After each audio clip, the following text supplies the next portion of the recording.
हम तो 29 नियम वो मानने वाले जाति है हमारी, वो पंथ है जिसमें पड़ोसी को तकलीफ, ये नियम प्रकृति को बचाए रखे, पर्यावरण को बचे और कोई भी किसी को डिस्टर्ब नहीं करे। हमारी कितनी पीढ़ियों को उन्होंने ऑक्सीजन दी। पर्यावरण बचाओ, पर्यावरण बचाओ, पर्यावरण बचाओ। एक तरफ इतनी वृक्ष काटे जा रहे हैं। अगर शांतिपूर्वक तरीके से होते हैं, नहीं तो हम लोग ने आर पार की व्यवस्था कर ली। आज हमारे साथ अखिल भारतीय विष्णु महासभा के अध्यक्ष देवेंद्र जी बूढ़िया साहब हैं और आप क्षेत्र के अंदर पेड़ों की घटना को लेकर हम इनसे जानकारी हासिल करेंगे कि कई दिनों से सोशल मीडिया पे वायरल हो रही है घटना। तो समाज जो है इस पर्यावरण संरक्षण के लिए क्या कदम उठा रहा है, क्योंकि बहुत लंबे समय से विष्णु समाज पर्यावरण संरक्षण के लिए प्रयास करता आ रहा है और आज 36 कौम जाग चुकी है इस पर्यावरण संरक्षण के प्रयास को जो है कारगर बनाने के लिए। तो आइए हम इनसे जानकारी हासिल करते हैं। नमस्कार जी।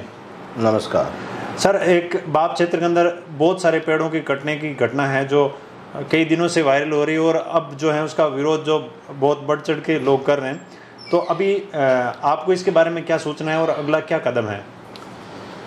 सूचना तो क्या, पेड़ तो करीब 6000 खेजड़ी कटी है जी। सारे वीडियो आए हैं, उन्होंने खेजड़ियाँ काट काट के गड्ढों के अंदर डाल दी है, जो 2 दिन से जेसीबीओ से निकाली गई है कुछ जी। और कल हमारा विशाल प्रदर्शन है वहाँ घटना स्थल बड़ी सी जी। मैं अभी जस्ट रवाना हो रहा हूँ जी, उस जगह जा रहा हूँ और मैं रात्रि को वहीं रुकूँगा। और 37 कौम का हमारे को समर्थन है जी।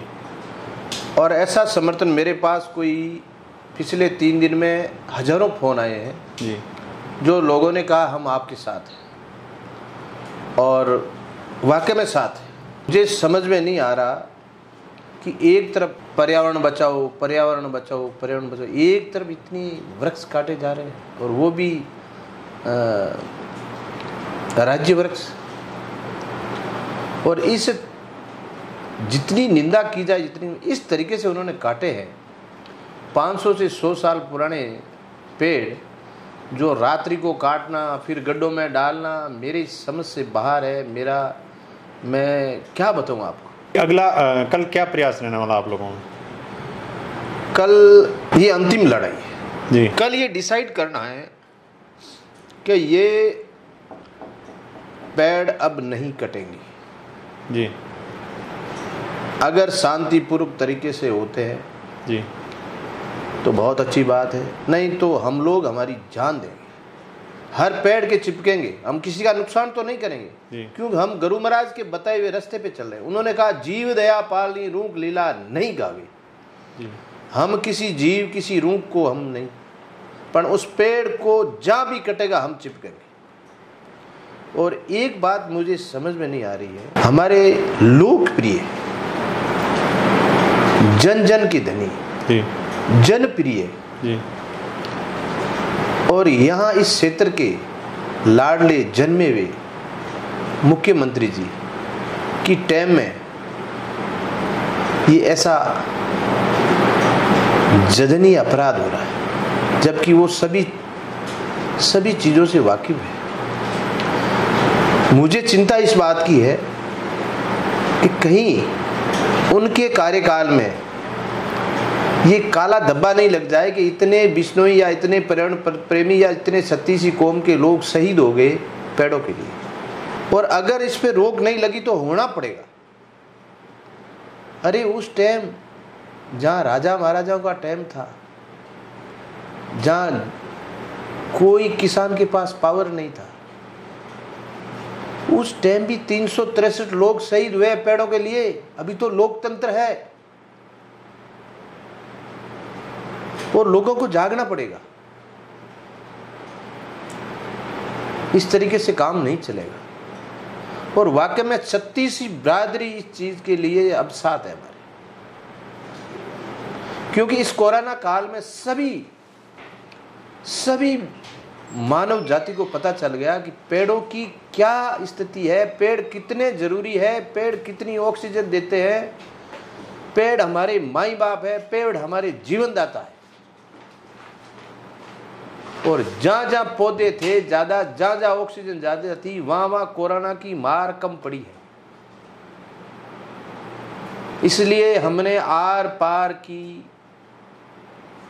व्यवस्था कर ली है। अब एक ज्ञापन दिया गया, उसके अंदर ये बताया गया कि वहाँ पे पेड़ थे ही नहीं और दूर से कहीं से लाके काट के गाड़े गए और बहुत सारे अनलीगल आरोप भी लगाए गए हैं कि पर्यावरण की आड़ लेके जो है बचने का प्रयास किया जा रहा है भूमाफियाओं द्वारा और यहाँ पे गैंगवार कर रहे हैं। तो उसके बारे में आपका क्या कहना, वहाँ पेड़ थे नहीं ऐसा आरोप लग रहा है? ऐसा है, ये जो अभी टाइम है जी, ये टेक्नोलॉजी का टाइम है। आप गूगल से जाइए ना, गूगल के पास जाइए और गूगल को पूछिए कि आज से इतना महीने पहले यहाँ क्या स्थिति थी। वो आपको बताएगा कि ये पहले की स्थिति है, अब ये स्थिति। क्या वो लोग ज्ञापन देते हैं? इस टेक्नोलॉजी में आप टाइम का कितना महीने पहले कटे, कितने दिन पहले कटे, कितने पेड़ थे, आप काउंटिंग भी कर सकते हैं। इसमें कोई कुछ भी आरोप लगा दे, सच्चाई सामने आएगी और हम सच्चाई के लिए ही लड़ रहे हैं। ज्ञापन में एक वर्ड लिखा गया है कि ये लोग पेपर चोर हैं और बहुत सारे आरोप लगाए गए हैं, तो उसके बारे में आपका क्या कहना है? सबसे बड़ी बात है, अपराधी की कोई जाति नहीं होती। अपराध, ये जो इन्होंने ज्ञापन दिया या जो कहा है, ये एक अपवाद है, ये एक कानूनी जुर्म है। जबकि हर जाति, हर धर्म के अंदर कुछ ऐसे असामाजिक तत्व होते हैं जो गलत काम करते हैं, जिसको जाति से जोड़ना बहुत बुरी बात है। कानून भी नहीं कहता है और जोड़ना भी गलत बात है। हम तो 29 नियम वो मानने वाले जाति है हमारी, वो पंथ है जिसमें पड़ोसी को तकलीफ नहीं हो और मानव कल्याण के लिए हमारे नियम है। एक एक नियम अगर आप उठा के देखो, एक एक नियम का अगर अनुसरण करो तो उस आदमी की उम्र 125 साल की होती है और स्वस्थ शरीर रहता है। गुरु जम्बेश्वर भगवान ने ये नियम प्रकृति को बचाए रखे, पर्यावरण को बचे और कोई भी किसी को डिस्टर्ब नहीं करे, ये ऐसे नियम है।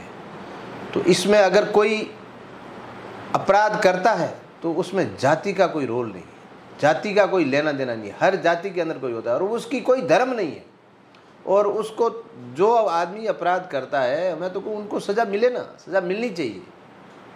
पर किसी धर्म या किसी जाति को बदनाम करना ये कतई अच्छा नहीं है। वो जो बदनाम कर रहे हैं वो उस अपराधी से भी ज़्यादा अपराधी है जो लाखों लोगों की भावनाओं को आहत पहुंचाते हैं।